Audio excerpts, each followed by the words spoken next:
Bom, pessoal, eu sou o André Quelian. Vamos falar aí rapidamente sobre umidade relativa. Primeiramente, eu vou falar para vocês o que não é umidade relativa. Umidade relativa não é a quantidade de umidade que tem no ar. Não tem nada a ver com a quantidade de umidade que tem no ar. Então, vamos gravar isso. Umidade relativa não é a quantidade de umidade que tem no ar. Beleza? Bom, sabendo disso, vamos entender o seguinte. O ar que nós respiramos ele é composto de ar seco mais vapor de água, certo? O ar seco é composto por aquela diversidade de gases que a gente conhece, que é nitrogênio, oxigênio, argônio e outros mais, cada um na sua porcentagem, mas para isso, para nós no momento não interessa. O que interessa é saber que o ar é a quantidade de o ar seco mais vapor de água. Beleza? Sabendo disso, eu vou ler para vocês uma das definições de umidade relativa. Vamos lá. A umidade relativa é a pressão do vapor de água dividido pela pressão que ele saturaria na temperatura em que ele está. Bom, ouvindo essa definição é um pouco complicado de entender na primeira vez. Eu vou ler outra definição para vocês para ver se clareia um pouco mais. A umidade relativa é a quantidade de umidade que tem no ar dividido pela máxima quantidade que ele poderia ter antes de saturar. Não sei se ficou mais claro agora. Vou ler novamente aqui. A umidade relativa é a quantidade de umidade que tem no ar dividido pela máxima quantidade que ele poderia ter antes de saturar. No caso, é antes das paredes começarem a ficar úmidas, por exemplo. Beleza? Vamos lá. Sabendo disso, vamos entender um pouquinho aí com exemplos, né? Que no ambiente, eu tenha lá ido com instrumentos de medições, lá, psicômetro, enfim, e medir lá uma temperatura de bulbo seco de 25 graus, uma umidade relativa de 50%. Já tem aí a umidade relativa. Eu quero entender o que é essa umidade relativa, o que ela representa, né? Certo? Eu tenho aqui uma fórmula de se calcular a umidade relativa, que no caso é a pressão de vapor de água dividido pela pressão da temperatura de bulbo seco vezes 100. Bom, vamos lá, o que são essas pressões aqui? No caso da pressão da temperatura de bulbo seco, é a pressão a pressão do ar em relação a essa temperatura. Isso é tabelado, tá, pessoal? Isso tem uma tabela para isso, nós vamos ver mais para frente. E também nós temos softwares, né? Dão essa informação aqui. Vamos lá, novamente aqui. A fórmula, né? As definições da fórmula aqui, igual eu falei. E pelo software, nós chegamos nesses dados aqui: temperatura de bulbo úmido e temperatura de bulbo de orvalho.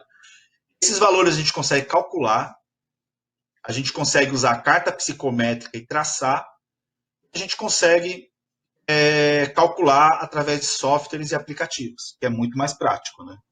Mas é importante vocês entenderem o que é cada item desse daqui. Vou mostrar para vocês. Está aqui um dos softwares. Inputei aqui a informação que nós estamos a pressão a nível do mar. Considerei como se fosse a nível do mar. Coloquei aqui 25 graus Celsius, 50% e mandei calcular. E me dá todas essas informações aqui. Isso daqui eu consigo calcular. A partir de duas informações eu consigo calcular através de equações todos esses valores aqui. Também consigo, na carta psicométrica, passar essas linhas e encontrar esses valores. E pelo software também ele me dá essas informações, certo? Vamos lá.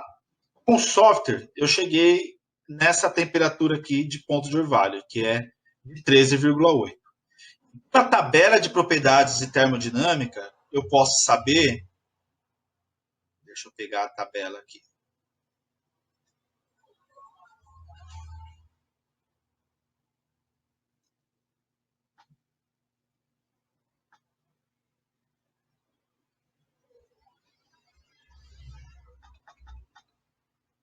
Pela tabela de propriedades de termodinâmicas da água saturada, a água ela é um fluido também, ela recebe a nomenclatura de R718, certo? Eu sei que a pressão a 25 graus, ela é 0,0317 bar, certo? Aqui. Então, eu anotei aqui que a pressão na temperatura de bulbo seco é 0,0317 bar. E o que é o vapor d'água? O vapor d'água é aquilo que vai evaporar, aquilo que vai condensar quando alcançar a temperatura de ponto de orvalho, certo? Quanto que a pressão e o vapor de água vai condensar quando ele alcançar a temperatura de ponto de orvalho. Então, nós temos aqui a temperatura de ponto de orvalho, é 13,8 graus. A tabela de propriedades termodinâmicas, isso a gente consegue calcular também, mas pela tabela é mais fácil. A gente chega numa pressão, arredondando aqui para 14, de 0,016 bar. Certo? Então, coloquei aqui 0,016 bar para a gente não precisar fazer interpolação aí para saber a pressão exata. Então, vamos lá. Eu sei que a pressão a 25 graus, que é a temperatura que eu medi, é 0,317 bar. Isso daqui é a pressão do vapor de água, certo? A pressão do vapor de água, aquela temperatura, é 0,0317 bar. Entenda o seguinte, o ar que a gente respira é ar seco mais vapor de água, certo? Nós temos a pressão atmosférica, que é 1 atm, 1 bar, 1,0 alguma coisa, não lembro de cabeça agora, mas temos pressão atmosférica de 1 atm, 101.325 kPa, certo? Essa é a pressão total do ar seco mais o vapor de água. Ficou claro? A pressão do vapor de água a 25 graus, ela é 0,0317 bar. O restante é a pressão do ar seco.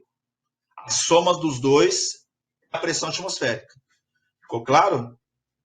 E a pressão de 0,016 bar é a pressão que o vapor de água precisa ter para começar a condensar. Ele vai começar a condensar quando ele alcançar a temperatura de ponto de orvalho. Ficou claro? Estamos falando do vapor de água, não estamos falando do ar. O ar, ele é a soma do ar seco mais o vapor de água. Nós estamos falando de umidade relativa, nós estamos falando apenas do vapor de água. Então, vou falar novamente, apenas do vapor de água. A pressão do vapor de água a 25 graus, ela é 0,317 bar. Se essa pressão, por algum obséquio, alcançar 0,016 bar, esse vapor de água começa a condensar. Certo? A gente sabe que temperatura e pressão ela é diretamente proporcional. Se eu diminuo a temperatura para 14 graus, essa pressão vai... esse vapor de água vai condensar. Vocês querem um exemplo prático disso? Uma caneca de metal. Aliás, temos um copo, uma caneca de cerveja. Certo? Vazia essa caneca de cerveja. Ela está a temperatura ambiente, 25 graus. A gente pega a nossa cerveja lá que está a menos 5 graus, 0 graus, e enche esse copo de cerveja. O que acontece do lado do copo de cerveja? Começa a suar. Por que começa a suar? Porque a temperatura no copo, na extremidade do copo, ela está abaixo da temperatura de ponto de orvalho. Ela está abaixo da temperatura do ponto de orvalho, aquela massa, aquele vapor de água que está em volta do copo, ele encosta na superfície do copo e condensa. Entendeu? Ficou claro aí o que é a pressão do vapor de água e a pressão pressão do vapor de água? Ficou claro? Se a pressão do vapor de água está a temperatura ambiente, ela não condensa. Agora, se a pressão do vapor de água ela alcança de alguma forma a temperatura de ponto do orvalho ou abaixo disso, ela vai condensar. Beleza? Agora vamos para a umidade relativa. Proporcionar aí um melhor entendimento aí no cálculo da umidade relativa, tá? De como a umidade relativa é composta. É um diagrama PV, então, ele é bem parecido com o diagrama pH, certo? Eixo Y, pressão, eixo X, volume específico. Temos as linhas da temperatura. Essa área aqui é líquido subresfriado, vapor superaquecido, e aqui é a área de mudança de estado, né? Calor latente, calor sensível, certo? Nós estamos nesse ponto aqui. Medimos a temperatura de bulbo seco, que é 25 graus, e medimos a temperatura do ponto de orvalho. Medimos não, né? O software nos deu essa temperatura. Quando eles nos deu essa temperatura, nós encontramos a pressão. A linha de pressão continua reta. Quando essa linha de pressão cruzar a temperatura, é o ponto onde nós estamos. Aí pergunto para vocês, aqui vapor superaquecido. Muita gente pode se perguntar por que nós não nos queimamos, evapora 100 graus Celsius. Bom, a água evapora a 100 graus Celsius a pressão atmosférica, certo? E a pressão atmosférica equivale ao ar seco mais o vapor de umidade. Lembram disso? O ar, ele é composto de ar seco mais vapor de água. Esse gráfico aqui é apenas da água. Entendeu?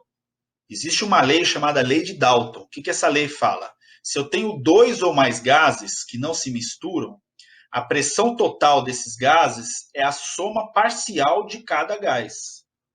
Certo? No nosso caso aqui, a gente tem nitrogênio, oxigênio, argônio e outros gases mais no nosso ar. Mais o vapor de água. A soma total de todos esses gases é a pressão atmosférica. Certo? Nesse gráfico só nos importa o vapor de água. Então, dando números para isso, vamos supor que a gente tenha 95% de ar seco e 5% de ar úmido, que é o vapor de água. Ou seja, 95% da pressão atmosférica é de ar seco, 5% é de ar úmido. A soma dos dois dá a pressão atmosférica. Então, a pressão aqui é muito baixa. Ou seja, se a pressão é baixa, a temperatura também é baixa. No caso, a temperatura que eu digo, a temperatura está a 25 graus. Mas a temperatura que a água evapora a essa pressão é baixa. Então, por isso que a gente não se queima. A água deve evaporar aí a 22, 23, 25 graus que seja. 25 graus ela já está a vapor. Entendeu? Então, se a gente seguir essa linha aqui, a gente vai saber exatamente a primeira linha aqui, né? 14,1, a água está evaporando a essa pressão. Ficou claro aí? Por isso que nós não nos queimamos com o vapor de água que existe no ar, porque a pressão é muito baixa. Vamos passar para o próximo slide aqui que vocês vão entender. Ó, nós estamos nesse ponto aqui. Esse ponto aqui, 25 graus, 14 graus de temperatura de ponto de orvalho, certo? O que é a umidade relativa? A umidade relativa é a razão, que é a divisão, né? A razão entre a pressão parcial de vapor de água numa determinada temperatura, ou seja, a pressão parcial que ele está no exato ponto, se você seguir em linha reta, é essa pressão, dividido pela pressão de vapor de água que a essa temperatura a umidade condensaria. Ou seja, a umidade relativa é a pressão atual do vapor de água dividido pela pressão que esse vapor condensaria na mesma temperatura. Qual que é a mesma temperatura? 25 graus. Se eu seguir aqui 25 graus, eu vou saber qual que vai ser a pressão que ele vai condensar. Quando vai ser? Quando bater na linha de saturação. Aqui é a linha de saturação.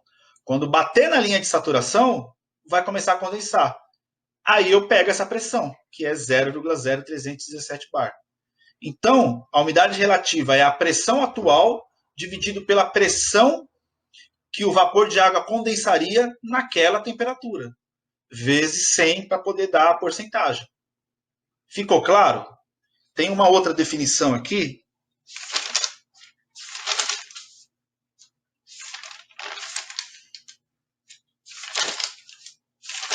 Eu acho que eu já falei para vocês, né? É o seguinte: a umidade relativa é a quantidade de umidade que tem no ar dividido pela máxima quantidade que ele poderia ter antes de começar a condensar.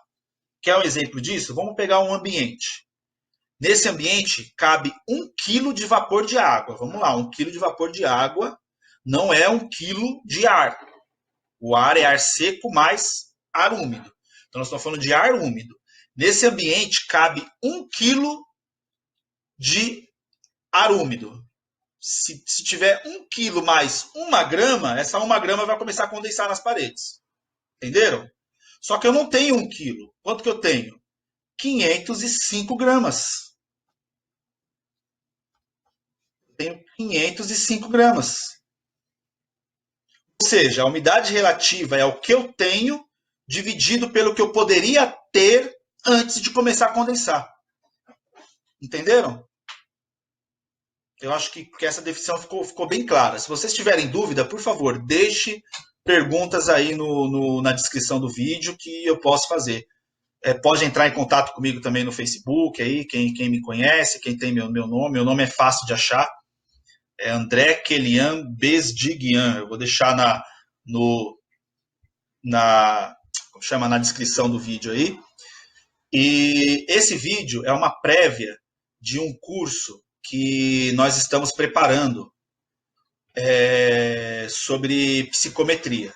É um curso de psicometria básica, mas esse básico não quer dizer muita coisa, porque nós vamos ver muitas coisas. São 8 itens que a carta psicométrica disponibiliza, certo? Então nós vamos aprender sobre esses 8 itens, vamos aprender a calcular, vamos aprender a achar na carta psicométrica e depois tem os softwares que nós vamos disponibilizar para facilitar a vida de todo mundo. Mas é para vocês entenderem todos os conceitos da carta psicométrica, que é extremamente importante na nossa área. Certo? Então, deixo para vocês aí o disponível para perguntas aí.